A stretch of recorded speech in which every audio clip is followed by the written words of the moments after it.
Dr. Margaret Baldwin is a board-certified orthopedic surgeon at Texas Children's Hospital in Houston, who specializes in pediatric orthopedics and spine surgery with an emphasis on the surgical and non-surgical treatment of pediatric spinal deformity, including scoliosis. She's passionate about providing the best possible care to all children and their families through open communication and assessment of patients and family needs. Hey, thank you so much for having me again. We are going to be talking about scoliosis and HADS. I have less talking and hopefully more questions that I can answer, talking about all facets of scoliosis treatment and management.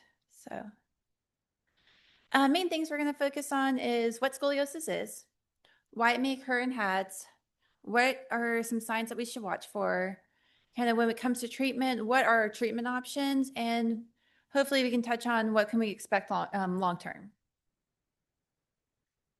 So why did we talk about the spine? Low muscle tone can affect posture. Growth changes may influence spinal alignment. And scoliosis appears to be more common in HADS than in the general population.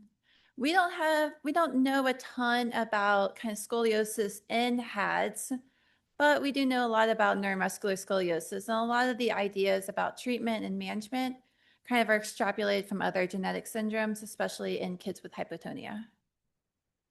So first talking about kind of what is scoliosis in general. So what scoliosis is just an abnormal sideways curvature and a rotation of the spine. The curve needs to measure over about 10 degrees on x-ray for it to be officially diagnosed as scoliosis. There can be multiple different kind of shapes of how the spine can curve. Some describe it as a C shape, some have a more of an S-shaped curve. And then this is more than just poor posture. So this is not just slouching or leaning to the side. This becomes kind of a structural abnormality of how the spine is.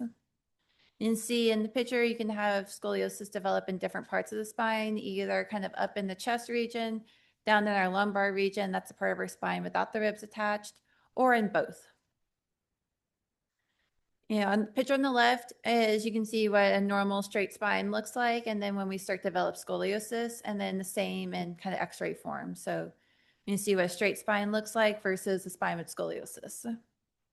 And those curves are what we're looking at and kind of what guides our management and factors like that. So how common? In general population, scoliosis is about 2 to 3%, found about 2 to 3% of the population. In neuromuscular disorders, we can see up to 60 to 80% in certain disorders.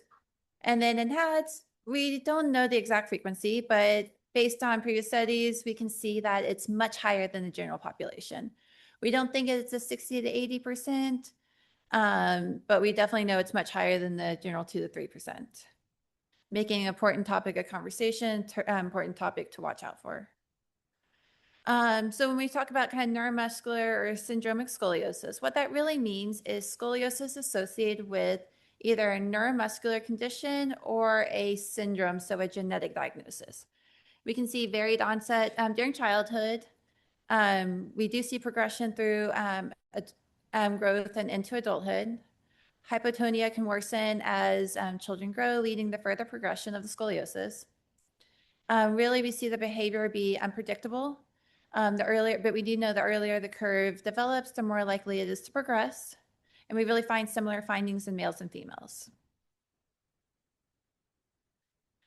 This happens really because of hypotonia and muscle imbalance.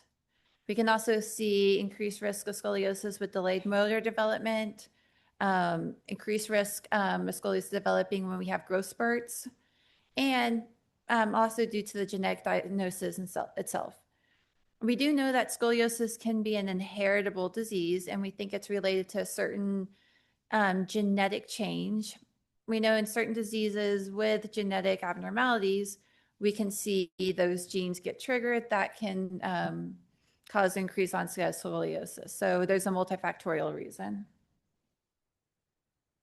So important things for families to start noticing. So big things that a lot of people notice are uneven shoulders. We can notice that there's a rib prominence, so the ribs stick out on one side more than the other. We can notice that children can be leaning from to one side. Their waist can appear uneven, and then if they're sitting, they can have some sitting imbalance. So they're leaning to more one side when we sit. So, and this is an example of it. So what we look for is uneven shoulders. So if you look at the top of the shoulder blades, one appears higher than the other. If you look at your kid from behind, you want to see that both shoulder blades look symmetric. If one starts sticking out more than the other, sometimes it's easy to put your hands on the back of their shoulders. And if one hand is closer towards you or one elbow is bent more, then that could be a sign that the one shoulder blade sticking out more than another. It's really easy to do this with kids sitting down because then you don't have to factor in any kind of movement side to side. Or, like, um, you can also have asymmetric waist spine. So like if you look at their best way to do is put the kids in a bathing suit. If you notice that kind of their waist looks symmetric, asymmetric from one side, like one side goes in, one side looks straight, that's a sign of concern. And it can also look when they stand that one hip looks lower. Really, their hip legs are usually equal level, but what we can see is due to the scoliosis, we have an asymmetric appearance of the top of our pelvis bone, which can make one hip look like it's lower than the other. A lot of times, we want to look for symptoms. So we want to look for pain or changes in function. And really, a lot of kids don't have any pain and really have no symptoms initially besides those kind of subtle physical exam findings. As curves can progress, some kids can develop some fatigue, some sitting difficulty, and some balance changes. So when we have a curve, we can have children can start leaning to the side, which can affect how they're balancing, especially with weaker trunks. And so we diagnose scoliosis multiple different ways. One is physical exam.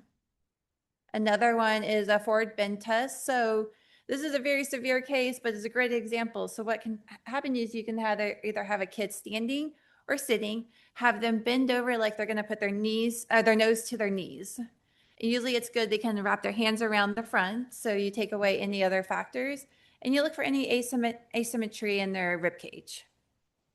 A lot of times with your pediatrician, you'll use what we call a scoliometer. So what we do is just run it along the back, and we notice it helps detect any asymmetry. It's kind of like what you would use a level in your house. So you run level on your back, and if the level is no longer level, then that's a sign or concern for scoliosis. Gold standard is x-rays. So x-rays are how we can really tell what the spine is doing and what everything looks like. When we talk about x-rays, a lot of times people will tell you, oh, it's mild, moderate, or severe. What that really means is we're looking at the Cobb angle. We'll tell families, oh, you have a 10-degree curve, you have a 20-degree curve. What we're really looking at is how much one of the vertebral bodies, which are the stacking blocks in the front part of your spine, how much one is tilted one way to how much the other one's tilted the other way. The angle between those is our Cobb angle. And that's how we tell kind of what degree of scoliosis and what future treatment looks like. When it's 10 degrees, it's scoliosis, then that's on the very mild side. When it gets into the 20 to 40 degree range, we get more of a moderate scoliosis. And a lot of times that's when we start talking about bracing. And when the curves get to the 40s and 50s, sometimes that needs a surgical discussion. And a lot of, we talk a lot about growth. So I talk a lot about how much growth do we have remaining, how much kids are actively growing, are we in a growth spurt? Kind of all those factors play into how do we treat scoliosis. Curves usually change during rapid periods of growth. So usually as kids grow really fast, curves like to get bigger as well. So that's really why we care about how much we're growing and what future growth looks like. The other good news about growth is usually once kids are done growing, curves stop growing as well. So if we have a mild or moderate curve when kids stop growing, the great news is these don't require any treatment because they're not going to cause any issues going forward. And that's our goal, to end up with either a mild, moderate curve and have a child be done with their growth period. A lot of times we'll get x-rays of kids' hands to really define how much more we have to grow. So if you ever see an orthopedic surgeon, they also get an x-ray of your hand when you're coming in for your back. We're looking at growth. Curves are most likely to progress, with younger age, larger curves. larger remaining growth, and then significant hypotonia. Once we're diagnosed, get x-rays about every 6-12 months to check the progress of the curve and see if there's changing. This can really depend on age of the child and really size of the curve. Then when we start talking about treatment. Oh, sorry. First one we always talk about is what about physical therapy?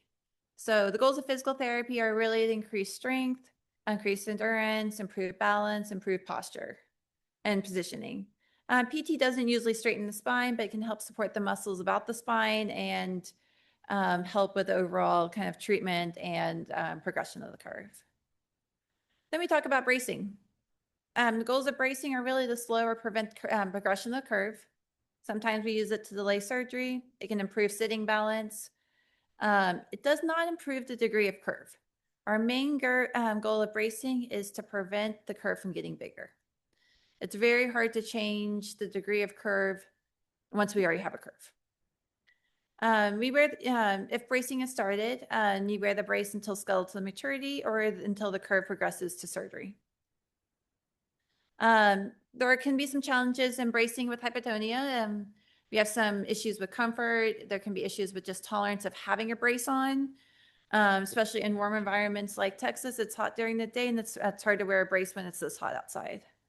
It can cause some issues with sitting, and it's really in the individualized decision making, whether what type of bracing, if we want to try bracing, and then how the brace is worn. And then kind of final treatment is, we start talking about sometimes with large progressive curves, surgery.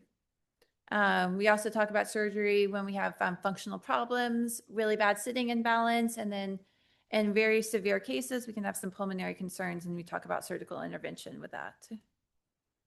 So, and then we also saw what does surgery look like? So the gold standard for surgery is called a posterior spinal fusion. Posterior means we go all from the back. Spinal fusion means we're trying to get the bones in the spine to grow together, especially where the curves are. We use screws and rods to hold the spine in a straight position while the bone grows together and heals. Our surgical goals are not perfect x-rays, but we do want to improve balance, prevent worsening, and improve quality of life. Kids are usually in the hospital for about 2 to 7 days after surgery. We have them moving right away, and we have some barriers to discharge, including pain control, ability to move and ambulate, and making sure kids are breathing well and eating well. Long-term outcomes with treatment, including surgery, is we want kids to attend school. We want them to participate in all the activities that they want to do. We want them to travel and then continue all the physical, occupational, and other therapies they're involved in. Any questions I get is, will surgery hurt, or is scoliosis hurt? Usually small curves don't hurt. We only usually see pain when we start getting to big, more functional curves. Will it affect walking? Usually not. Again, larger curves can. Scoliosis doesn't usually come back if we have surgery or we have a small curve when we stop growing. And then will every child need surgery? No, most kids only need observation. We want to encourage activity, make follow-up appointments, really advocate for your child, advocate for screening, and then really the community support once we have a diagnosis. Our future, we always want rare disease registries. So the more information that we can get, the more research we can get, the better we can treat kids in the future. Also looking at natural history studies, and then importance of family conferences and family participation. So every kid with HADDS is different. All y'all know that, but every treatment of scoliosis is different because of that. Early recognition matters. Many children only need observation. All of our treatment is really individualized, and goal is to maximize function and improve quality of life. So hopefully I have some questions, some stuff I can talk about. Yes. Oh, you want me to just call? Do you want me to start pointing at people?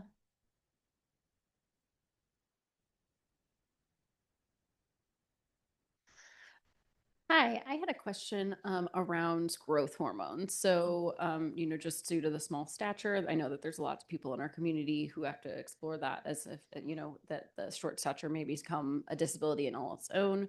And so, but one of my concerns with possibly exploring that someday was the potential for, if we don't have scoliosis currently, could it cause it or could it exacerbate it because of the accelerated growth? So I just wanted to hear what you had to say about human growth hormone. Yeah, so that's already something that we've looked at with kind of other diseases, other questions.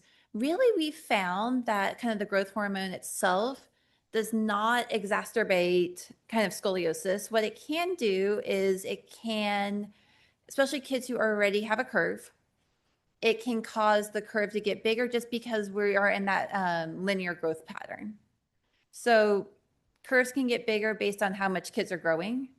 So it's really more, we find it more just important for kind of early and frequent screening during that period. It's not to the point where I recommend against growth hormone or recommend not pursuing that if that's part of the treatment plan. But it can uncover some just progression of the curves because kids are rapidly growing. In my mind, the benefits of growth hormone and getting to a good stature is more important than the slight risk of acceleration of scoliosis.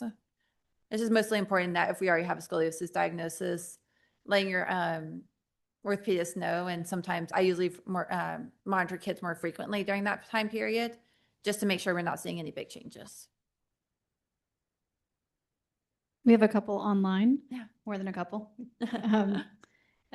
First question is proactive bracing before the curve hits 20 usually more successful? I've heard at least one case where nightmare bracing for a 15-degree curve was able to reverse the curve after a year. How common is that outcome? What would you recommend to kids in that mild, mild stage so that we are proactive? Yeah, no, I don't recommend bracing before 20 degrees. Studies have shown that it really does not change the risk of progression of curves to a larger subset. And curves under 20 degrees many times are unlikely to progress. Sometimes we can actually see these curves resolve on their own. So really small curves can be due to positional, so how kids were standing during the x-ray, or kind of we're just catching mild changes during growth. So it could be a 15-degree curve that resolves with bracing, could easily have been a curve that would have resolved without any intervention. Other big things too, we always want to make sure we're not causing any secondary changes. Bracing does push on kind of ribs, especially with rapid growth. And if we don't need bracing, we try to avoid doing anything that's going to cause a secondary deformity or change. Thank you. I have two questions over here. Yeah. So I was curious about anything that you could share about possible prevention or preventive activities, nutrition. And then the other piece was, did you talk about hypertonia? And that is, I was just not sure if I missed anything about hypertonia. So with hypertonia, we can see some of the same challenges with hypotonia. We have mainly because we have an imbalance of muscles. Muscles are not usually symmetrically hypertonic, especially when we look at core and back. So we can see very similar changes. We have a little bit more issues with bracing with more hypertonic kids, just because of how their muscles are contracting, and they're contracting while they're in the brace. So the biggest thing, the difference between like with hypertonic kids versus hypo is some difficulty with bracing. Similar rates of progression of curves, similar things that we look out for, similar age of onset. As a preventive, the best one is staying as flexible if we're hypertonic, and as strong if we're hypotonic as possible. So trying to gain as much near normal muscle balance. There is some discussion regarding vitamin D and if that can help either prevent curves or prevent small curves from progressing. Studies are very mixed in that period of that study. There's some studies that advocate for it, some that say there's no change. So I always recommend good, healthy diets. Can't go wrong with calcium and vitamin D to build strong bones. All right, we have another online question. For kids with HADDS who go to develop scoliosis, are there usually early signs or can it develop later despite normal spine in early years? So it can develop any time that kids are growing.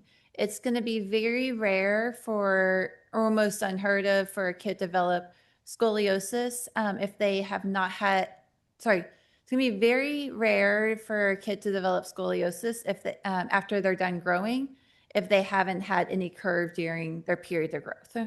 And then there's multiple questions inside this one question. Over.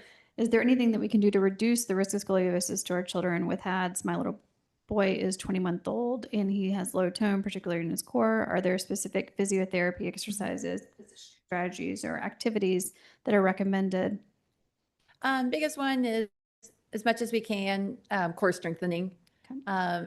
So working on balance, standing, tone as much as we can. So the stronger we are, the more less imbalance there is, and the less that can play a factor into development of scoliosis. And then the last question from this individual is scoliosis more likely to develop in children who start to sit up late? So No. We can see that as kids who kind of reach developmental milestones later can overall have more hypotonia. Increased hypotonia or hypertonia puts as a risk factor of developing scoliosis, but it's usually more of a kind of a symptom of a overall arching muscle imbalance.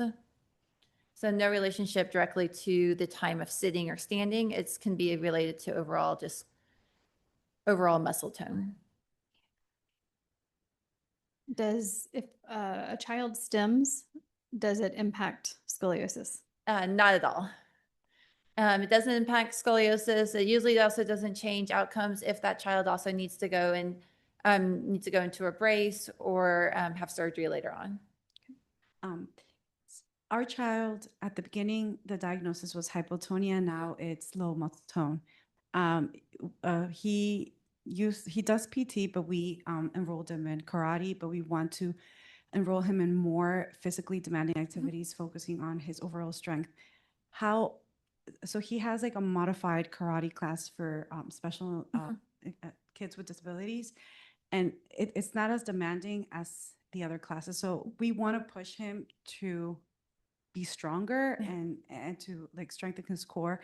Are there any sports, or do you recommend anything about like what we should be looking for that can help that? So the best is finding sports and activities that kids like and that challenges them. Really, no sport or activity is off limits. Nothing is going to make scoliosis worse. There's no certain activities are going to prevent the scoliosis development or really kind of change that outcome. But the stronger we can be and the more active we can be, the better. So I encourage any kind of sports, any kind of activities, anything that kids like and want to stick with. So the more active we are, the better. This is a question also related, I'm sorry. Related to prevention. I'm still kind of stuck on, very curious about this. As my child is 6, he doesn't, I imagine this, is something we're going to monitor closely in the future. But what about acupuncture? What about massage? You talked about strength, core. What about other things like that? So none of our studies have shown kind of acupuncture, massage, chiropractic work to prevent the onset or trying to change overall outcomes of scoliosis. Really best is kind of focusing on strength, focusing on muscle balance, because we want to be strong, but we also want that to be symmetric. So you don't want one side to be a lot stronger than the other side. Every kid's going to have their dominant side and have differences. So the goal is kind of that strength and that muscle balance. One of our prior year panelists, Lila, had really great results from hippotherapy or horse training and OT. And so her mom wanted to share with everybody here. Perfect. That was a great core activity for her. Yes, no, horseback riding is excellent. Also, if kids love water, swimming and aquatherapy is great. So especially in kids with kind of access to pools or access to the aqua therapy. All that is really great core work. We have a couple more from online, but I don't want to take away from in person. Okay. How effective is chiropractic therapy? Can it help reverse scoliosis if your child is in late teens? So chiropractic work can be great for especially those late teenagers with back pain. It's not found to change the outcome of kind of scoliosis or reverse curves, but it can definitely help, especially if we're having back pain due to muscle tightness or just muscle pain. It's a great addition to kind of our normal kind of physical therapy, stretching, kind of daily activities.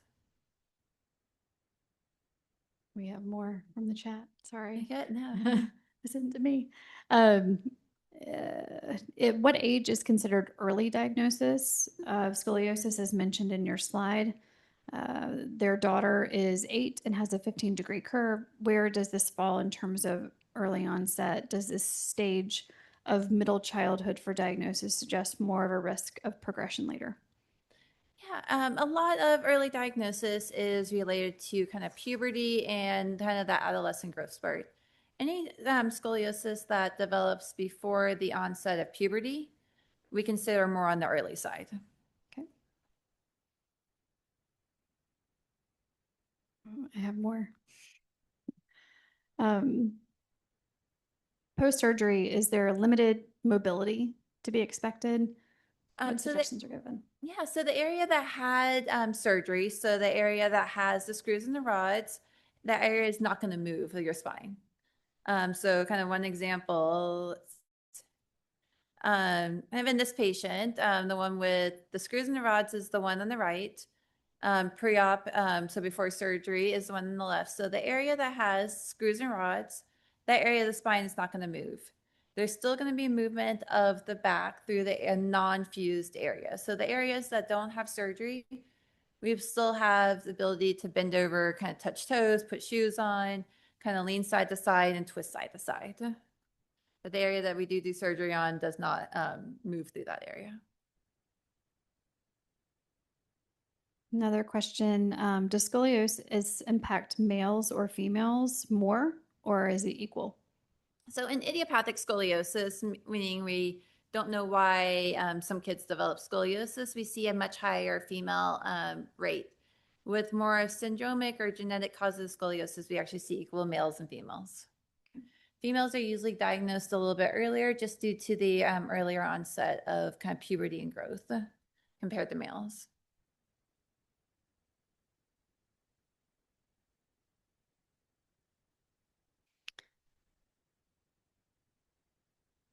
We have another question, but she wants to know if she can unmute. I need to write her and tell her she can't. Hold on. All right.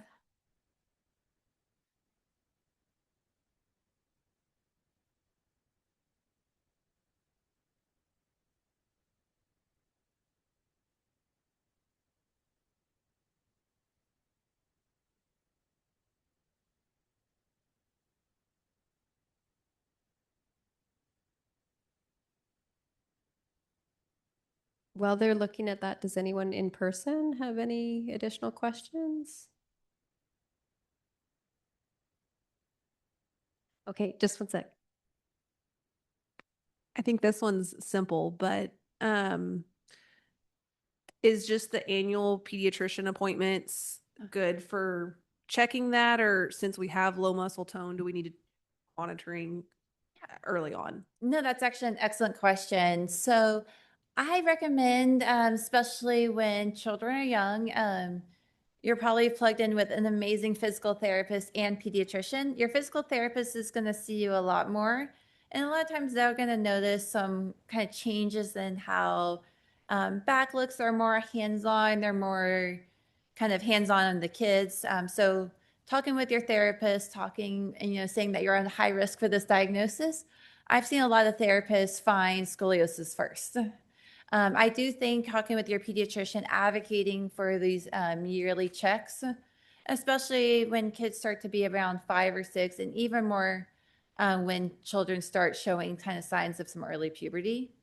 It's really important to involve your pediatrician, if you're kind of phasing out or on a break from therapy, especially as kids get older. So, other things I also recommend is, kind of at home screenings. Taking a look at kids, making sure you see them either in kind of swimsuit or during baths, something like that, and just kind of looking at their backs and taking note of that.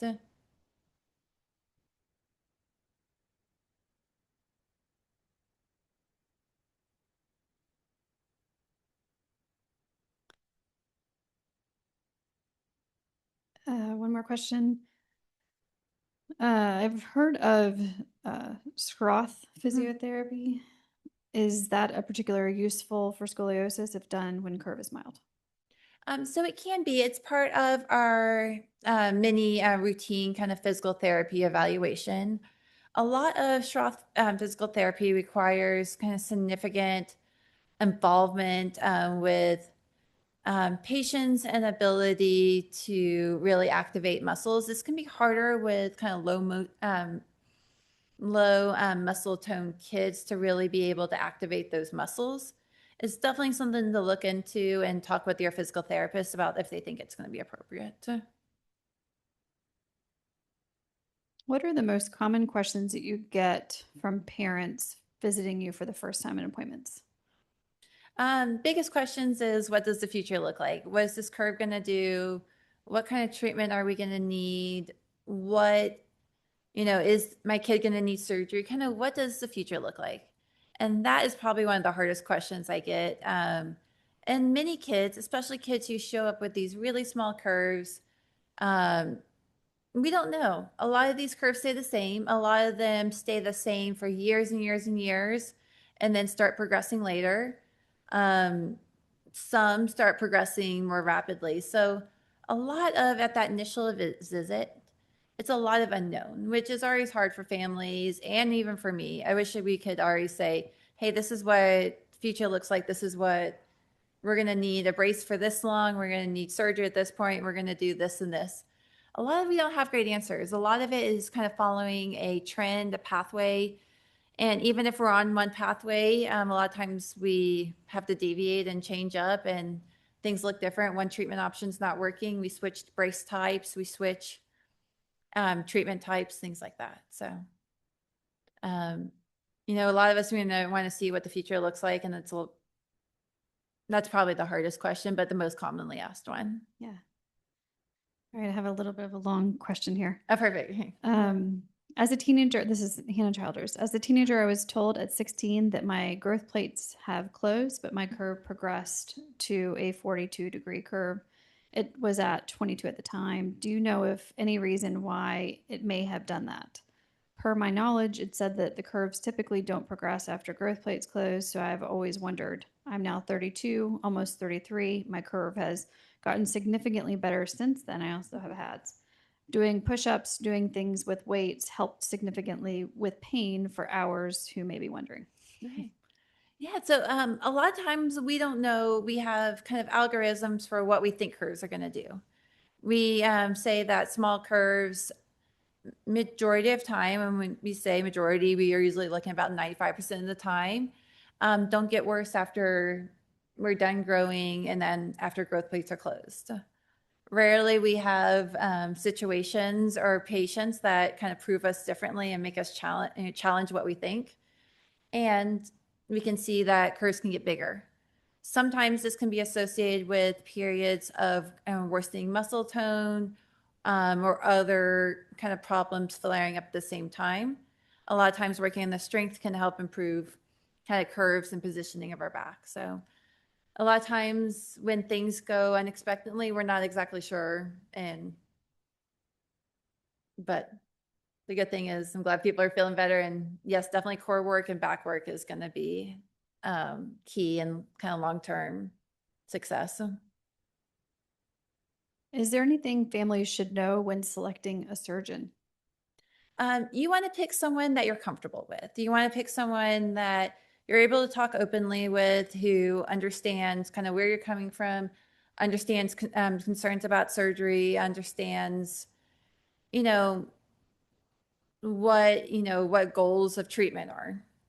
You want a surgeon that's comfortable in dealing with kids who have some special needs or have development or genetic disorders. And you also want to pick a hospital system that is able to support the whole child. It's I always like to tell families, my part usually ends up being the easiest. Surgery is the easiest part. It's the getting ready for recovering and returning back to regular function that's the hardest part. So you want to have a system that supports you. So you want a surgeon that you trust, but also a system that can support your kid.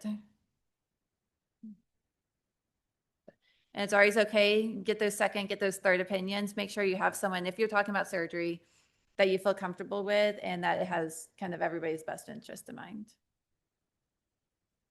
Would it be recommended to come to Texas Children's? I'd be happy to see you. Give us a call. I think give Mallory my contact. Mallory has my contact information, so we're always happy to see kids. Let me know, and happy to have you join the Texas Children's family.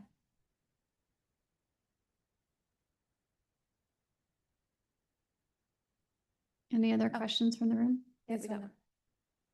So after you done the surgery and you cannot move, what kind of arrangements can be done for the person to actually be able to, bend down or anything like that, so they won't be able to do any activity daily alone? Yeah, so a lot of it is getting back into some physical therapy and having a great physical therapist that can work on regaining those motions and those activities and the things that you want to do and what if you want to do in your daily life. A lot of it is time too, time for kind of your body to adjust to the new normal. So having had surgery or having your back straight again can kind of affect kind of overall everything. Muscles can be tighter, some can be looser. So a lot of it is some time and then a great physical therapist. My goal is after surgery is that kids can do almost everything that they did before, sometimes in a modified version, but getting them back to all their activities. So.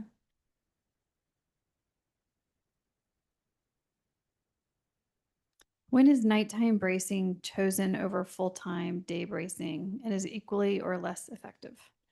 So current studies show most of our current studies are also in kids without hyper or hypotonia, but in current studies we show that nighttime and daytime bracing usually tends to be about symmetric. A lot of it is based on curve type. Nighttime bracing works better for certain curves compared to daytime bracing. So nighttime bracing works better for lumbar curves. Those are the curves below the rib cage, so in the bottom part of the spine. And also doesn't work as well with kids who have two curves. So if you have a curve in the upper part of your back and then the lower part of your back, nighttime bracing doesn't work as well. A lot of it is a kind of joint decision with families, which one is most likely to be worn. So the biggest thing about bracing is only works if the brace is on. So that can be the hardest part. So a lot of it is a discussion about which one is more likely to be worn and what the curve looks like. Do people use the same brace for longevity, for the length of time that they're braced? No, I'm usually end up getting a brace about every year. It depends on how much you're growing. So you wear your brace until you outgrow it. Usually that's about a year, sometimes a little bit less if you're in a growth spurt.